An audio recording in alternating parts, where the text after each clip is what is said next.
Hey everyone, it's Joe here from Living to Learn. I just thought I'd pop in and do a quick overview, not a review, but an overview of one of my favourite knives. The idea for this video was spawned from a thread that I seen on the Living to Learn community Facebook page that was posted by Will Coleman. He was looking to upgrade his bushcraft knife and was looking for something a little more higher end.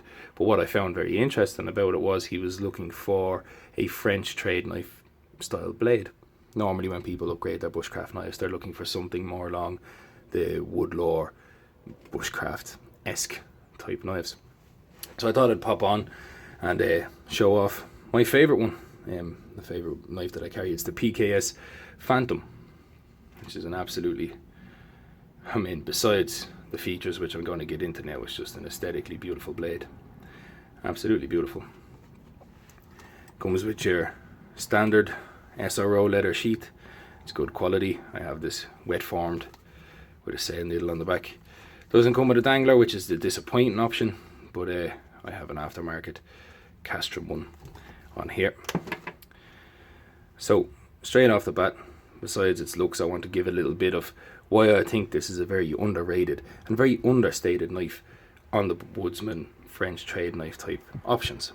Because when you say French trade knife, most people think of two options. You got your Jeff White Camp King, or any Jeff White knife. Most of his knives would be French trade style-esque knives as he models them on trapper knives and knives of that period. This is 1095 steel, 6 inches long, with a 5.5 inch handle. Comes in Scandi grind or a convex grind.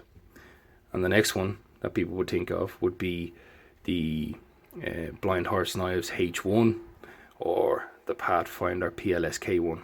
It is basically the same knife, except the PLSK1 comes with the Pathfinder logo stamped on that side. Now this is an 01 tool steel, so it's instantly going to be more pricey, and as you can see it's thicker and stuff like that. So these are the two knives that most people would think of, and these are the two knives that people who like French trade knives would generally own. But straight off the bat, this being a period style knife, it has its flaws. These are aftermarket handles by Blake Watson. The original knife comes with curly birch handles, broomstick shaped curly birch handles. I actually had these handles modelled on the PKS handles, because I think when it comes to French trade knives, they have handle perfection on this blade. But the choil is just lethal. Now I had Blake Watson step this one off and kind of radius the edges on it a little bit, but as you can see here, when you kind of use the blade, if it's stepped off, you're a little bit away from it, gives you a bit of safety. Choking back and chopping, one great thing about the French trade knives is you can choke up and use the tip for when it comes to skinning small game. But like I said, if you're running down on this, you can even see here, you're making feather sticks and you want to get your thumb up on the back, there is nothing to stop you rolling up onto this edge. And one thing I love about 1095 is it takes a wicked edge, and this being 1/8, it is some slicer. I didn't plan on doing this, but I'll show you here.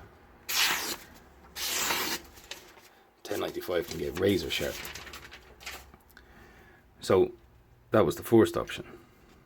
Now, when Dave came along to design this knife, he had obviously studied and I'm sure held many a kind of a period style French trade knife, and you can see he's made some changes.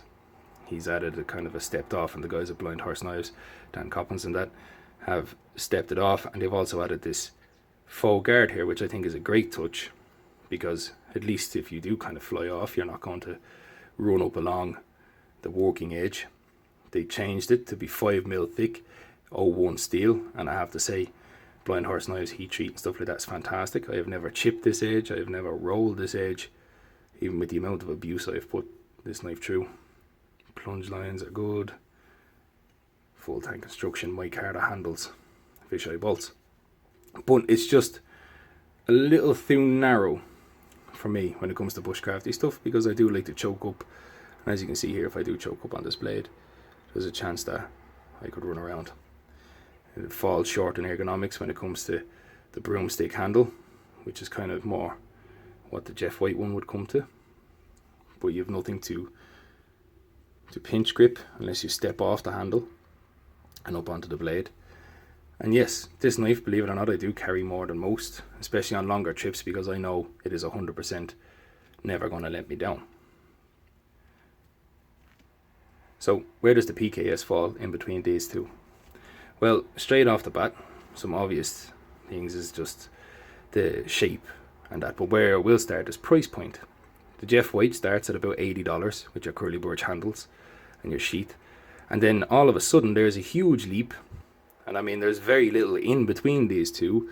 I mean, you got your Habilis bush tools and stuff like that, but they're straight up closer to the PLSK in price point. The PLSK or H1 starts at $200. That's not including sheath options or handle options. It's just for the knife in standard green micarta.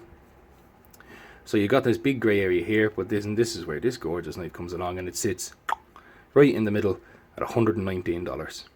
So you're talking $40 more for your micarta handles and your better ergonomics, and you're talking nearly $100 less than this with the PLSK1. But these are the trade-offs. For the higher price point, you're getting micarta handles, you're getting a blued blade, so instantly you're going to be a little higher than the Jeff White. And then to keep it lower than the PLSK1, it is made out of 1095 steel, which keeps it down in the cheap bracket. But there's nothing wrong with 1095. Again, it takes a wicked edge. I mean, for a 5mm thick low Scandi blade, you really have that edge geometry absolutely nailed. So you can see the thought process that is being put into this almost instantly is that the ergonomics are completely different on the handle. They're a little more comfortable. It's more square with slightly rounded edges. It's got a taper for the back. You got thumb ramps up here, which allows you to get up onto the blade but still hug the handle. They have got your stepped off, majorly stepped off, I didn't even notice that till now, majorly stepped off choil, so you got an even bigger distance between you and that edge. And I think even the faux guard is bigger. Yeah, that's just about 1 centimeter. That's half a centimeter. And the blade is a more bushcraft style leaf shaped blade. They've taken an inch off from the Camp King, stayed with the 5-inch kind of area of the PLSK1. But you still get all that cutting surface, and you get a lovely sweep here. So you can see the similarities and differences. They are a different knife. So there you go. I mean, there's knives like Jamie Burley has a fantastic video of this knife out doing what it needs to do, batoning and making feather sticks and stuff like that. I'm just giving my opinion. Yes, it can do everything in the video that you see Jamie do, and then some. I'm absolutely in love with this knife, and it's a shame I like it so much, because I sold it, and I was lucky enough to be able to buy it back. There's very few of these in Ireland. I was very lucky enough that I was able to buy the exact knife back that I sold. It was actually gifted back to me, believe it or not, because I missed it so much, and I've become so attached to it that I actually very rarely use it anymore. It was my go-to knife for a long time, but I like it too much. So there you have it, guys. That's the PKS Phantom 2. A great push-off point, like I said, falls nicely in between your budget kind of French trade knife, woodsman style, and your high-end semi-custom French trade knife style. Because the PKS is a semi-custom knife, but you've only got one option. You can have it in any colour you want once it's black. No, I tell a lie. There is a polished walnut version that I am absolutely dying to get my hands on, that was released there last year. So I hope that answers some questions, and maybe can put people at ease that I think the PKS is absolutely fantastic steel, absolutely fantastic design. It's an evolutionary process, as you can see here, and they've really taken it on board, and just an all-around great woodsman's knife. And I think if you've got $100 or $120 to spend on a knife, you wouldn't be going wrong with one of these. So there you go. Available at selfrelianceoutfitters.com from the Pathfinder knife shop. Alright, Joe from Live and Learn out.